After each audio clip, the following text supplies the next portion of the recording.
तो नमस्कार प्यारे साथियों, आप सब कैसे हो। नए वर्ष की हार्दिक शुभकामनाएं आपको और आपके सभी परिवारजनों को मेरी तरफ से A2O क्लासेस की तरफ से आप सभी को हार्दिक बधाई और बहुत बहुत शुभकामनाएं। तो दोस्तों, हमने अब तक आपको जो पिछली क्लास में पढ़ाई थी वो प्रतिस्थापन विधि और विलोपन विधियां बताई थी, तो ठीक है, जिसमें से हमने प्रतिस्थापन विधि का भी एग्जाम्पल आपको कराया था और एक विलोपन विधि का भी एग्जाम्पल कराया था। हमने आपको क्वेश्चन से समीकरण बनाना भी बताया था, कैसे बनाया जाता है। ठीक है, आज हम आपको लेके आएंगे प्रश्नावली का सवाल जो 3.3 मतलब चैप्टर का है और प्रश्न 3.1 का है, तीसरे सवाल का पहला सवाल। ठीक है, ये क्वेश्चन हम क्यों लेकर आए हैं, क्योंकि इससे पहले जो क्वेश्चन दिए गए हैं वो आपको करने लायक है। ठीक है, अगर हम आपको वो कराते रहेंगे तो फिर टाइम ज्यादा वेस्ट होगा। हम आपको जो सवाल जरूरी हैं वो आपको बताना चाहते हैं। ठीक है, तो जैसे आपको अगर समीकरण बनाना नहीं आता है तो हम इस सवाल से आपको समीकरण बनाना सिखाएंगे। पिछली क्लास में भी हमने विलोपन विधि में एक सिखाया था और प्रतिस्थापन विधि में आपको दोबारा से ये चीज कराएंगे। ठीक है, ध्यान रखिए कैसे समीकरण बनाया जाता है, हमें किस तरीके से सॉल्व करना है। ठीक है, और प्रतिस्थापन विधि में क्या किया जाता है। ठीक है, विलोपन विधि में क्या किया जाता है और प्रतिस्थापन विधि में क्या किया जाता है, दोनों में ध्यान रखिए। तो हम चलते हैं प्रतिस्थापन विधि से। तब तक आप क्या करिए, आप चैनल को हमारे सब्सक्राइब करिए अगर सब्सक्राइब आपने नहीं किया है तो, और बाकी आप अपने दोस्तों को शेयर कीजिए, लाइक कीजिए, फॉलो कीजिए। ठीक है, मतलब सब्सक्राइब कीजिए, सॉरी। ठीक है, तो चलते हैं। सवाल क्या है, दो संख्याओं का अंतर 26 है। दो संख्याओं का अंतर 26 है और एक संख्या दूसरी संख्या की 3 गुनी है। इन्हें ज्ञात करना है। क्या करना है, इन्हें ज्ञात करना है। ठीक है, हमें क्वेश्चन में क्या निकालना है, दो संख्या निकालनी है जिनमें से इन संख्याओं का अंतर कितना दिया है, 26 दिया है, और एक संख्या जो है दूसरी संख्या की 3 गुनी है। अब हम क्या करेंगे, सबसे पहले लेट करेंगे, माना। अगर हम हल करेंगे तो हल में सबसे पहले माना एक संख्या, अब इनमें दो संख्या है तो अंतर जब 26 आ रहा है, 26 आ रहा है, तो एक संख्या बड़ी होगी और छोटी होगी। तो मानेंगे माना बड़ी संख्या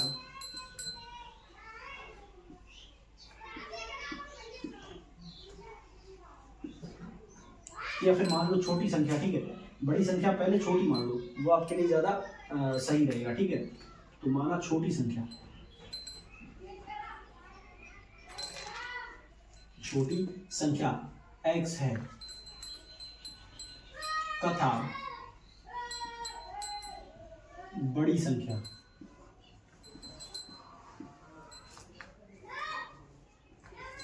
कितनी होगी, बड़ी संख्या होगी एक संख्या दूसरी संख्या की कितनी है, 3 गुनी बड़ी है। तो 3 गुनी, तो हम इसमें इस संख्या में 3 का गुणा कर देंगे तो बड़ी संख्या निकल जाएगी, तो 3x हो जाएगा। ठीक है, इतना हमने कर लेना है। ठीक है, उसके बाद हमें लिखना है प्रश्न अनुसार।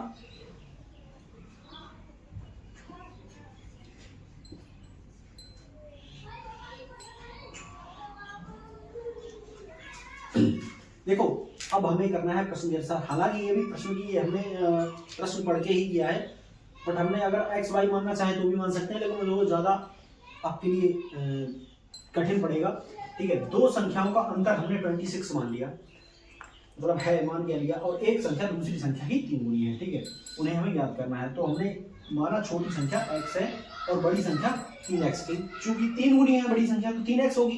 ठीक है, एक संख्या x है और दूसरी संख्या 3x है। क्योंकि 3x क्यों है, क्योंकि एक संख्या दूसरी संख्या की 3 गुनी है, तो हमने 3 का गुणा कर दिया। ठीक है, अब करेंगे प्रश्नानुसार। अब पहली लाइन क्या है, दो संख्याओं का अंतर 26 है, इस पे ध्यान देना। दो संख्याओं का अंतर कितना है, 26 है। तो हम क्या करेंगे, बड़ी संख्या में से छोटी संख्या अगर घटाएंगे तो कितना निकलेगा, अंतर 26 निकलेगा, क्योंकि क्वेश्चन कह रहा है। ठीक है, तो हम बड़ी संख्या में से छोटी संख्या घटाएंगे, तो 3x में से x घटाएंगे, तो 3x minus x is equal to 26।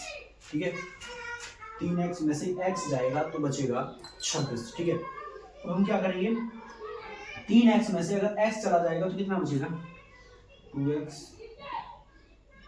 ये तो हमने समीकरण बना लिया, अब हम x का मान निकालेंगे। ठीक है, तो 2x और इधर 26।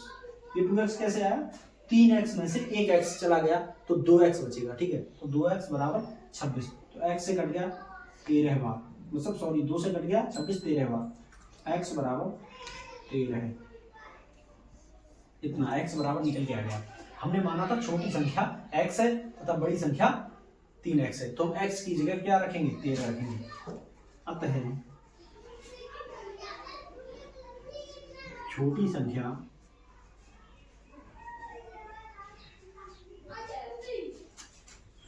तेरह है और बड़ी संख्या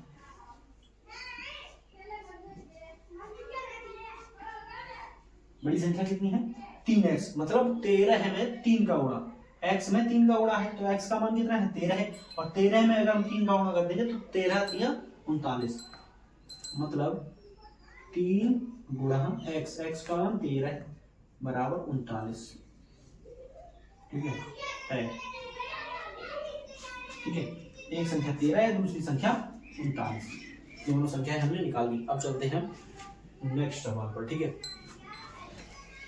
देखिए आइए हम अपने चलते हैं क्वेश्चन अगले पर, जो इसी विधि से करना है प्रतिस्थापन विधि से। ठीक है, और जो पिछला सवाल था उसमें शायद वॉइस थोड़ी बाहर की इधर उधर की आ रही है, उसे थोड़ा मेंटेन कर लें, मतलब ज़्यादा उस पर ध्यान न दें, सवाल पर ही ध्यान दें।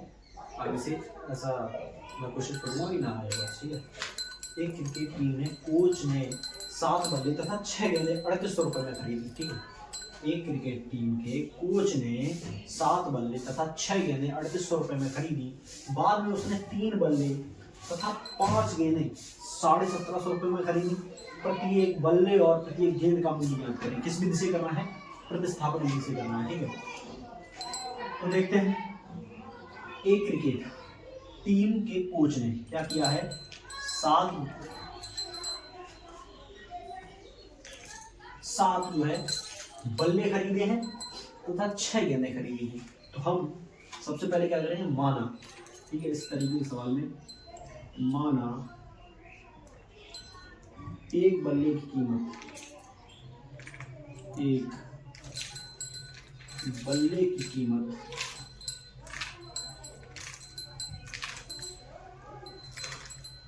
हमें वही मानना है जो हमसे पूछा गया है। ठीक है, हमें पूछा गया है एक बल्ले और एक गेंद की कीमत पूछी है, तो वही हम मान लेंगे। माना एक बल्ले की कीमत कितनी है x, तथा एक गेंद की कीमत बराबर कितनी हम मानेंगे y। ठीक है, अब क्या करेंगे, अब हम चलेंगे प्रश्नानुसार।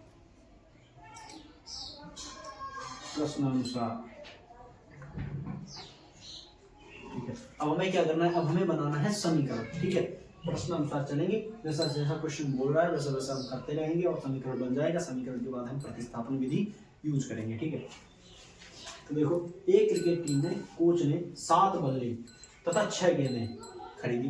कितने में, 3800 में। तो 7 बल्ले, एक बल्ले की कीमत कितनी है x, तो 7 बल्ले की कीमत कितनी होगी 7x। ठीक है, तो 7x, 7 बल्ले तथा 6 गेंदें, एक गेंद की कीमत y, तो 6 गेंद की कीमत 6y बराबर कितने हो गए टोटल 3800 रुपये में खरीदे थे। ठीक है, 7 बल्ले और 6 गेंदें 3800 में खरीदी थी। ठीक है, तो ये एक समीकरण ये बन गया। ठीक है, समीकरण नंबर 1। दूसरा क्या बोल रहा है, बाद में उसने 3 बल्ले तथा 5 गेंदें, तो 3 बल्ले 3x प्लस 5 कितनी 5 जो है गेंदें खरीदी, 5y बराबर 1750 में खरीदी। ये समीकरण हो गया दूसरा। अब हमें इसमें क्या करना है, हमें इसमें एक जो x या y एक की कीमत हमें निकालनी है। ठीक है, तो किसी भी समीकरण से हमें निकालना है। ठीक है, किसी से भी निकाल सकते हैं। हम समीकरण लेंगे दूसरा। ठीक है,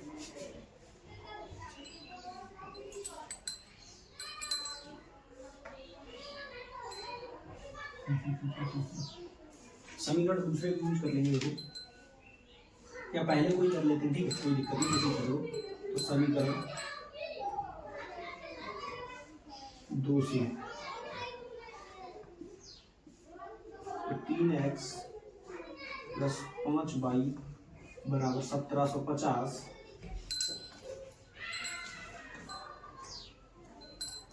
तो हम x की कीमत इसमें निकालने हैं, ठीक है। तो x बराबर हम निकालेंगे, ठीक है। तो 3x बराबर, ये उधर पक्षांतर हो जाएगा 1750 माइनस 5y, इतना आपको समझ आया, ठीक है। उसके बाद हम 3 को भी पक्षांतर कर देंगे, तो इधर गुणा में उधर जाके भाग में हो जाएगी। तो x बराबर 1750 माइनस 5y बटे 3। ये क्या हमने अभी x की टेम्परेरी जो वैल्यू है वो हमने निकाली, ठीक है। रियल वैल्यू हमें x की नहीं पता, टेम्परेरी वैल्यू अभी हमें x की निकालनी है, ठीक है। हम बाद में पता चलेगी। तो इसको पुट करेंगे हम समीकरण 1 में या 2 में, किसी में पुट कर दें, ठीक है। तो x का मान इधर देखें,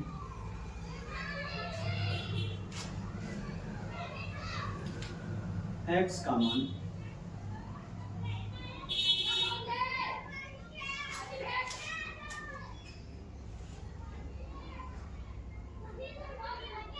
का मान हम समीकरण 2 में रखते हैं, ठीक है। समीकरण 2 में रखने पर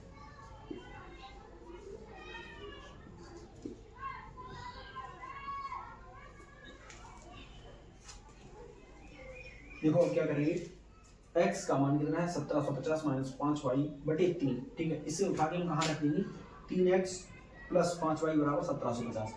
तो 3x 3 यहाँ पे लिखा है, 3 सबसे पहले 3 लिख लो।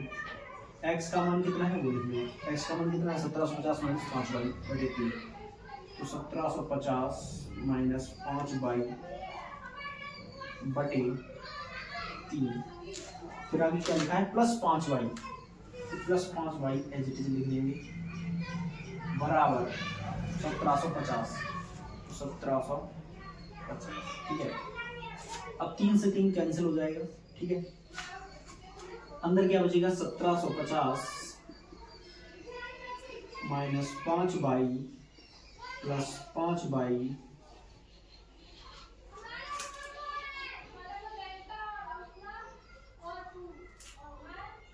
बराबर 1750, ठीक है।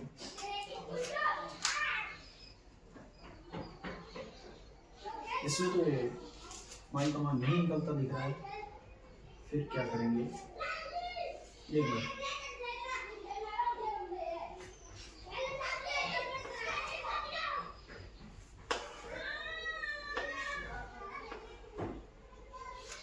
देखो हम x का मान रखेंगे समीकरण 1 में, ठीक है। x का मान समीकरण 1 में रखने पर, 2 से हमने निकाला है तो हम 1 में रखेंगे, ठीक है। समीकरण क्या है 7x प्लस 6y बराबर 3800। तो 7 x का मान कितना है 1750 माइनस 5y बटे 3 प्लस 6y बराबर 3800, ठीक है। तो हम क्या करेंगे, इस 7 का अंदर मल्टीप्लाई करेंगे, ठीक है। तो 1750 इंटू 7 माइनस 535y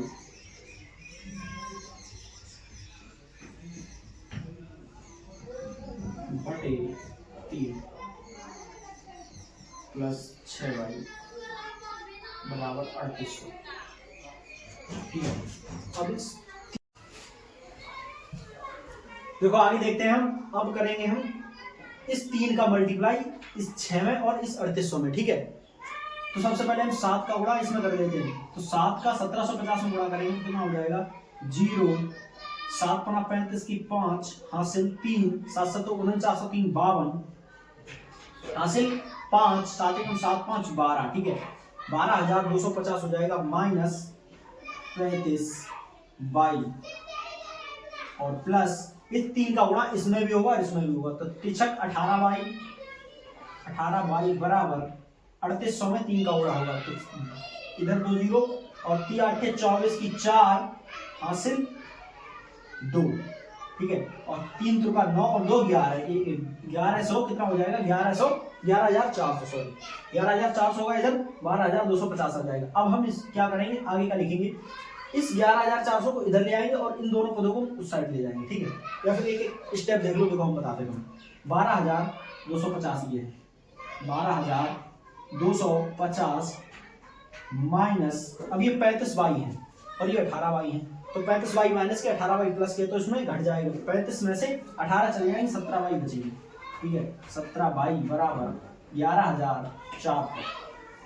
अब ये 17y माइनस के तो उधर 75 हो जाएंगे और ये इधर आ जाएंगे, ठीक है। तो 12,250 माइनस 11,480, सॉरी 400, 11,400 है, 11,400 बराबर 17y। तो अब इधर देखो, 0 में से 0 जाएगा 0, 5 में से 0 जाएगा तो 5, और इधर कितना बचेगा, 12 में से 4 जाएगा तो 8, और इधर 11 में से 11 जाएगा तो 0। 850 बराबर 17y आया, ठीक है। अब क्या करेंगे, 17 से काट देंगे, 17 अपना 85, 5 बार जाएगा तो y बराबर कितना आया, 50, तो y बराबर 50 आया, ठीक है। ध्यान रखना y बराबर कितना आया, 50। तो y बराबर 50 जो आया, अब हम इस मान को कहाँ रख देंगे, इस मान को समीकरण 1 या 2 में रख दो, कोई दिक्कत नहीं। प्रतिस्थापन यदि यूज कर रहे हैं तो मान रख सकते हैं, ठीक है। तो इधर देखो y बराबर 50 समीकरण, जो समीकरण छोटा हो उसमें रखेंगे, ठीक है।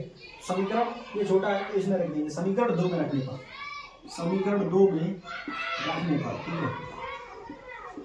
तो क्या करेंगे, 3x प्लस 5y, 5y का मान कितना है 50, 50 का गुणा कर देंगे बराबर 1750।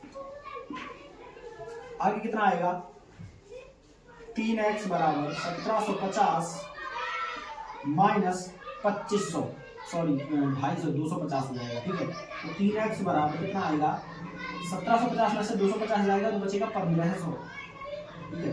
x बराबर आएगा 500, ठीक है। कितना है, x बराबर 500 और y बराबर आया 50। तो क्या है, हमने यहाँ पे क्या माना था, देखो माना एक बल्ले की कीमत x और एक गेंद की कीमत y है, तो हम अतः यहाँ पे लिख देंगे नीचे, अतः एक बल्ले की कीमत बराबर x कितना है, x का मान कितना है, x का मान है 500, तो 500 हो जाएगा, तथा एक गेंद की कीमत बराबर 50 हो जाएगी, क्योंकि ये 500 है, ये 50 है, माफ करना ये 500 था, एक बल्ले की कीमत 500 और एक गेंद की कीमत 50 रुपए, ठीक है। तो धन्यवाद आप सभी का जो हमारे YouTube चैनल में मतलब इस वीडियो का अब तक बने रहे, और इस वीडियो को आप अपने दोस्तों के साथ शेयर कीजिए ताकि आपके दोस्तों को भी मतलब यहाँ से हमारे चैनल से जुड़ सके, ठीक है। और कैसी लगी वीडियो कमेंट करिएगा। और ये जो हमने यहाँ से पार्ट जो जोड़ा है वो अभी दूसरे दिन में जोड़ा, क्योंकि कल हमारा जो फोन था उसमें कुछ दिक्कत आ गई थी, तो इसलिए यहाँ तक वीडियो बन पाई थी कल, ठीक है। नववर्ष पे मैं डालने वाला था कल, लेकिन नहीं पढ़ पाई वीडियो, कारणवश दिक्कत आ गई फोन में, ठीक है। तो इसके बाद यहाँ से जो वीडियो है वो मैंने आज डाली है, मतलब 2 जनवरी को, ठीक है। तो धन्यवाद आप सभी का, इसी तरह सहयोग बनाए रखिए और लगातार हमारे साथ मेहनत करते रहिए अपने हाई स्कूल की। आपके पेपर भी नजदीक आने वाले हैं और हम जल्दी से जल्दी आपको हाई स्कूल का जो है प्रैक्टिस सेट लगवाने की कोशिश करेंगे। अगर जितना जल्दी आप जुड़ेंगे हमारे साथ, उतनी जल्दी हम प्रैक्टिस सेट भी आपका लगवाना स्टार्ट कर देंगे। धन्यवाद।